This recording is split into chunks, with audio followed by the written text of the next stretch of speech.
Welcome back, everybody. My name is Robocon, and I'm coming back at you with another Sword of Convallaria video. And what I have for you today is another build guide for Nungal, everyone's favorite sniper waifu.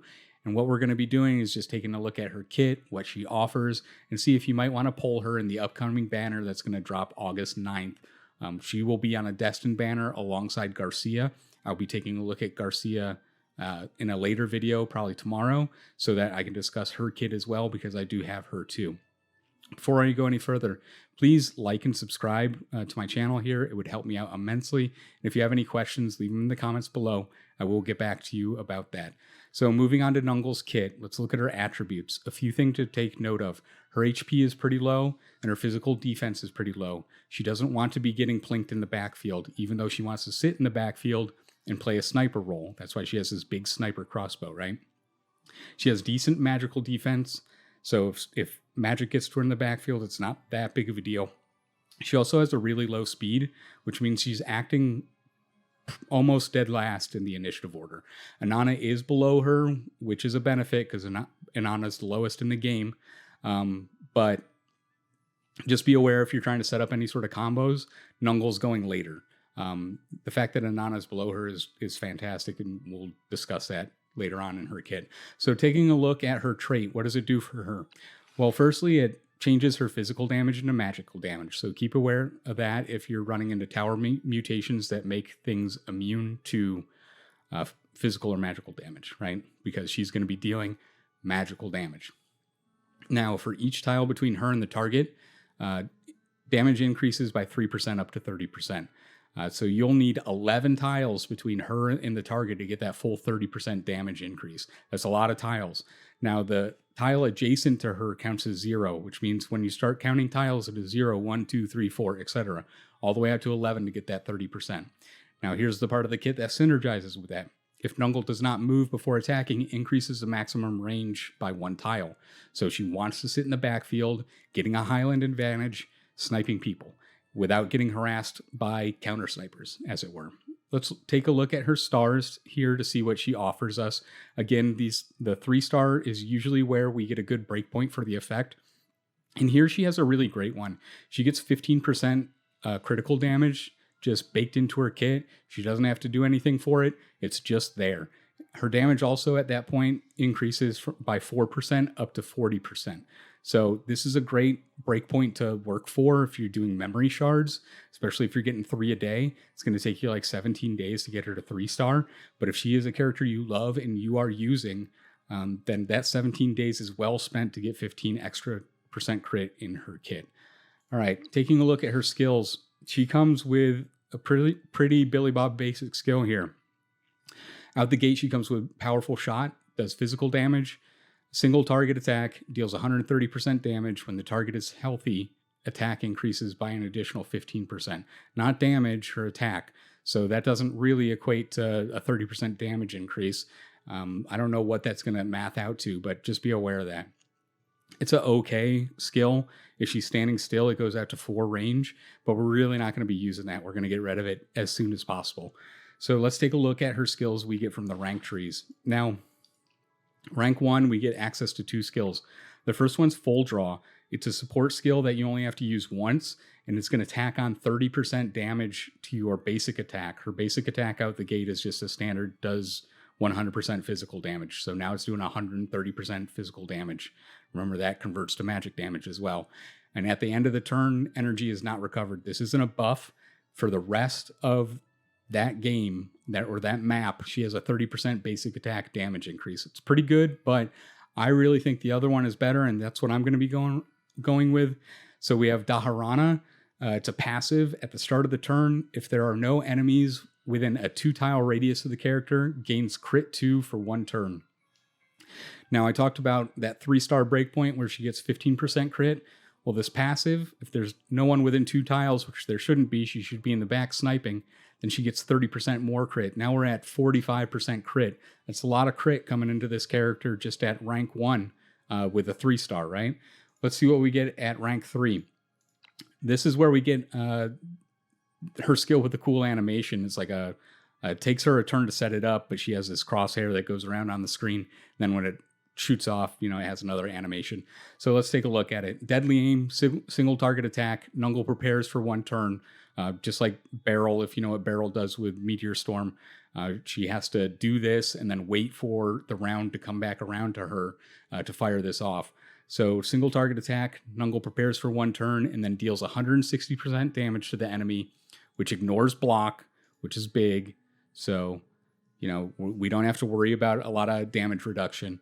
And then when attacking enemies with the Hanged Man's Mark, increases crit by 60%. The Hanged Man's Mark is cleared after landing a crit hit. So let's think about this. If we have the Hanged Man's Mark and we're increasing crit by 60%, we have Daharana, we're 2 tiles away. Her crit already increased by 30%, and we have her at 3-star. We're overcapping crit. So it's an automatic crit at that point. That's big. It's real big. And we have ways to make this go off immediately if we have a Nana in our team, because we can use her Princess's Prayer or whatever it's called to automatically advance her forward. So she moves before a Nana does this, or doesn't move, preferably, so we get the extra range. Does this, sets up her shot. Anana comes over, says, hey, go ahead and act again. She fires off this shot, 100% crit rate. You're going to be doing a ton of damage to somebody in the backfield, especially if she can get the range for it. This pushes her range all the way out to 3-6 when she stands still, 3-5 naturally. So if we're at 3-6, we're getting 5 stacks of that 40%. We're looking at a 20% damage increase on top of this. So now we're 180% damage with 105% crit. Seems pretty good to me. Seems pretty decent. The next skill, we have Sniping Stance. Support instant. Nungal gains Sniping Stance and her skill switches to Moving Stance. Now, what does Sniping Stance do for us? This again bakes right into her kit. We are going to want to Castilia this skill. We're going to want it. And it's also an instant, so it doesn't mess up anything. Sniping Stance increases a maximum range of ranged skills by 2 tiles, increases attack and crit by 15%. Unable to move, this effect cannot be immunized or dispelled. We're getting more crit. We're overcapping crit at this point. So we might actually be able to not do Daharana once we're in Sniper Stance, because do we need to overcap crit by 20%? Probably not. And then we can just have a backup basic attack that hits harder, right? So Sniping Stance is something we're definitely going to want to do. Then when we go into Moving Stance, remove Sniping Stance, grants her speed 2, which means she's going to act earlier in the initiative next time, and then she can move again. We're going to want both of these, and actually looking at it, we'll probably want both of these because we're not going to want to be overcapping crit at that point. Taking a look at rank 5, Highland Advantage reaction. When hit by an active attack, the damage taken is decreased by 8%. When attacked by an enemy from low land, the damage taken is additionally decreased by 30%. Now, we do want her to have Highland Advantage at all times if possible, but that's not necessarily always the case. You can grab this in case you run into a map where that is the case, but we're always probably going to be using Sniper's Intuition.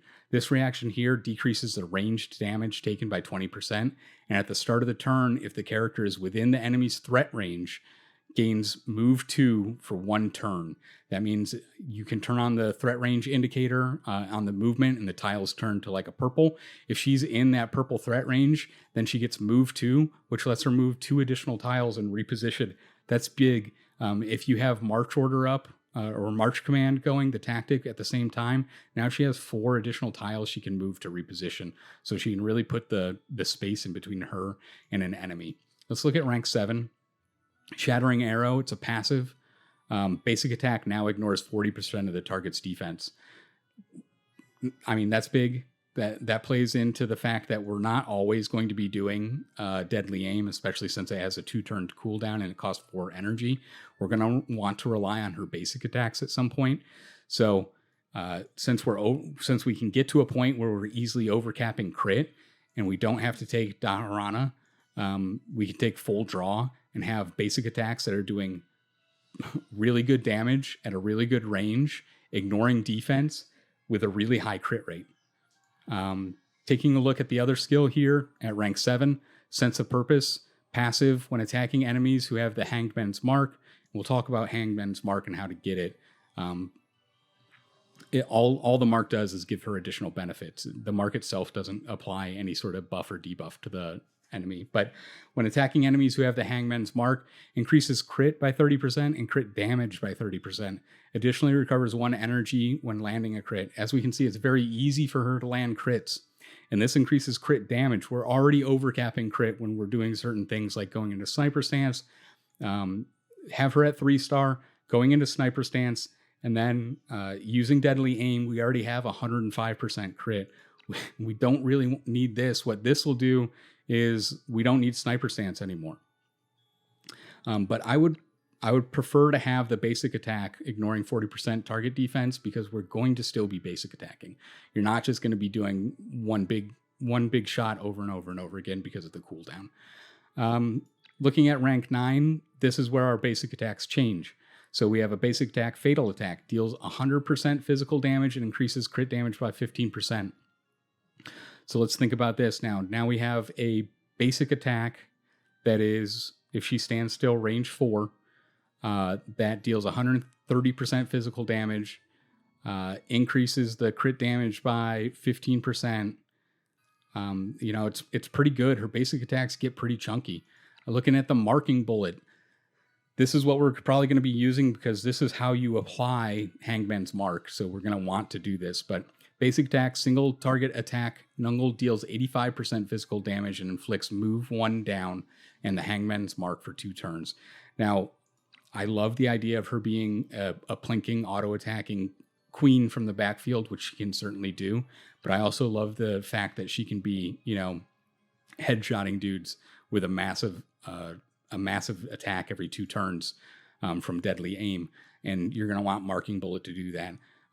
She's a character that could really, use Castilia's to go back and forth. She has optionality in how you might want to build her kit, which is very interesting. Looking at rank 11, the skills here are Pentultimate skills. So we got a support instant, which means it doesn't take up your action. Basic attack range increases by 1 tile. Physical attack increases by 10%. Before attacking, gains the Highland advantage for 3 turns. So now we have the Highland advantage. Instantaneously, we have extra physical attack. We have extra range on our basic attack. We want that standoff to get the extra damage. It goes right into it. So again, you can see with this and a couple of these other ones, you can make her into a plinking sniper from the backfield with just basic attacks, or you can really go into that deadly aim skill and go all in and with a quick reload here. So this is an instant as well. She recovers 3 energy, reduces skill cooldown by 1 turn. So remember, we have a 2-turn skill cooldown for deadly aim, but now it's 1 turn. And for 3 turns, deadly aim does not need to prepare for 1 turn, which means there's no more setup and use a Nana and shoot. She just shoots deadly aim. That is going to be the build I believe does the most damage for you. We are going to be popping off huge headshots from very, very far away while in sniper stance. Yes, we'll be overcapping crit probably, but who cares really? I want the overcapping crit to get additional tiles for additional damage percentages is huge. So that's looking at her skills here. Let's take a look real quick at the equipment that she'd want to use. So real quick, taking a look at the epics, what you're going to want to use as far as an epic weapon. I'm currently using the steel crossbow, which ignores 12% of the target's defense. That's big. It already plays into her kit, especially with the plink kit, where her basic attacks are ignoring 40% of target's defense. Now we're ignoring 52%.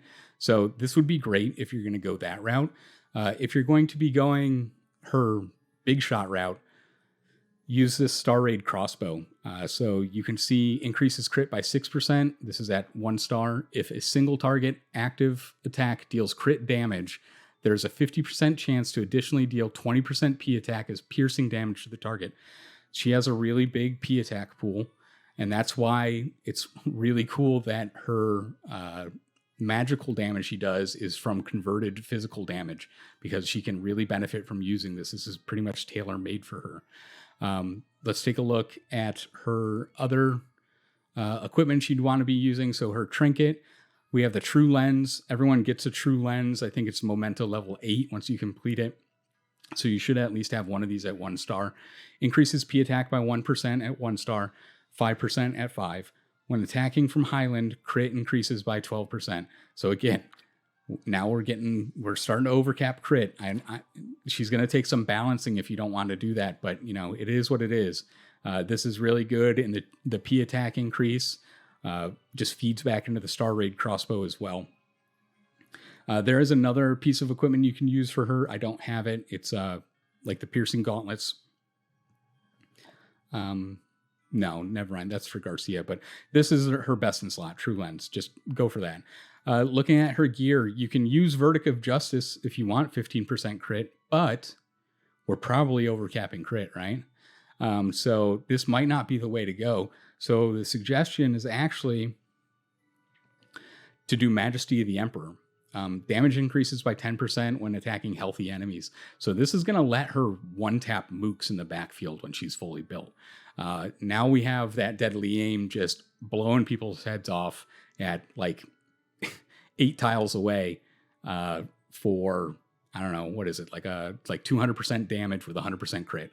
So this is what you're going to want to be going for predominantly. You don't need the Verdict of Justice crit once she's fully built, but you can definitely use it on your way up there. She could also benefit from Devil, just getting the attack percentage bonus. So that's something to think about as well. So that's everything for Nungal. Great character. She has a huge kit. It's very synergistic within itself and multiple ways to play her. I really suggest picking her up and trying her out. She's a lot of fun. She gets even more fun when you get ranks in her, of course. Especially once you get her all the way up to rank 11. I'm going to keep trucking. I'll be playing Nungal myself. Again, I'm going to be bringing a Garcia video here probably tomorrow so people can take a look at what she does. I know we have a tier list that's floating around, and it ranks some of these characters pretty low. Like Nungal's pretty low, Garcia's pretty low, but you have to play these characters. They're not bad. And also, I think those tier lists are based off of 1 star because, man, some of these characters get really, really good with multiple stars. But who knows? Maybe the other characters that we're getting that are featured down the road are going to be, power creep these guys out of existence. And if they are, I'm excited for that as well. Anyhow, I do appreciate everything. Remember to like and subscribe if you can, and I'll see you on the next one.